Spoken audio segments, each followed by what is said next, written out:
आज की ये कहानी सुनने के बाद आप एक बात तो समझ जाएंगे कि हर मुस्कुराता चेहरा खुश नहीं होता, और अगर आप भी बिना सोचे बोल देते हैं तो ये कहानी सिर्फ आपके लिए है। एक बार एक डॉक्टर बहुत तेजी से हॉस्पिटल में प्रवेश कर रहे थे। असल में उन्हें एक एक्सीडेंट के मामले में अर्जेंट बुलाया था। अंदर प्रवेश करते ही उन्होंने देखा कि जिस लड़के का एक्सीडेंट हुआ है उसके परिजन उनका बेसब्री से इंतजार कर रहे थे।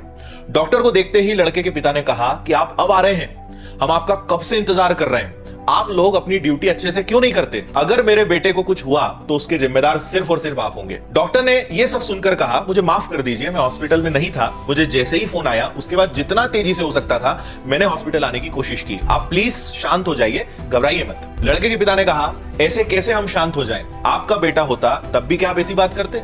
अगर किसी की लापरवाही से आपके बेटे की मौत हो जाए तब भी क्या आप यही कहेंगे? डॉक्टर ने कहा कि आप भगवान से दुआ कीजिए कि सब ठीक हो जाए, और इतना कहते हुए वो ऑपरेशन थिएटर के अंदर चले गए। पर लड़के के पिता अभी भी बड़बड़ाए जा रहे थे। कहने लगे, किसी को सलाह देना बहुत आसान है, पर जिस पर बीत रही होती है ना, वही समझता है। ऑपरेशन थिएटर में 1.5 घंटे बीत जाने के बाद डॉक्टर बाहर निकलते, उनके चेहरे पे एक मुस्कुराहट थी।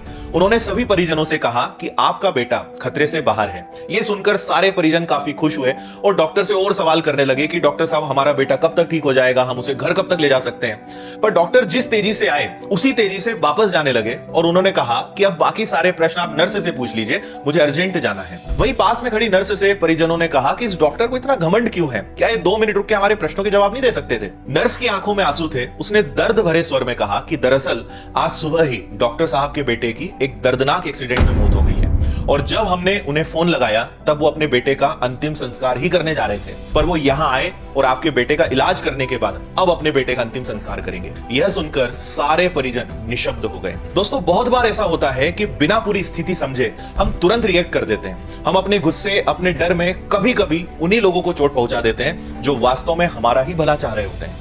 दुनिया में सबसे आसान है किसी पर आरोप लगाना, लेकिन सबसे कठिन है उसके दर्द, उसकी कहानी, उसके हालात को दिल से समझ पाना। अगर हम ये समझना सीख गए तो गलतफहमियां खुद ब खुद खत्म हो जाएंगी। इसलिए खुद पर कंट्रोल रखना सीखिए। पहले हालात को समझिए, फिर बोलिए, क्योंकि शब्द लौटकर कभी नहीं आते। और आखिरी बात, अगर सामने वाला मुस्कुरा रहा है तो यह मत समझ लेना कि वो अंदर से भी खुश है। हो सकता है वो अपने अंदर कई बड़े तूफान छुपाए बैठा हो।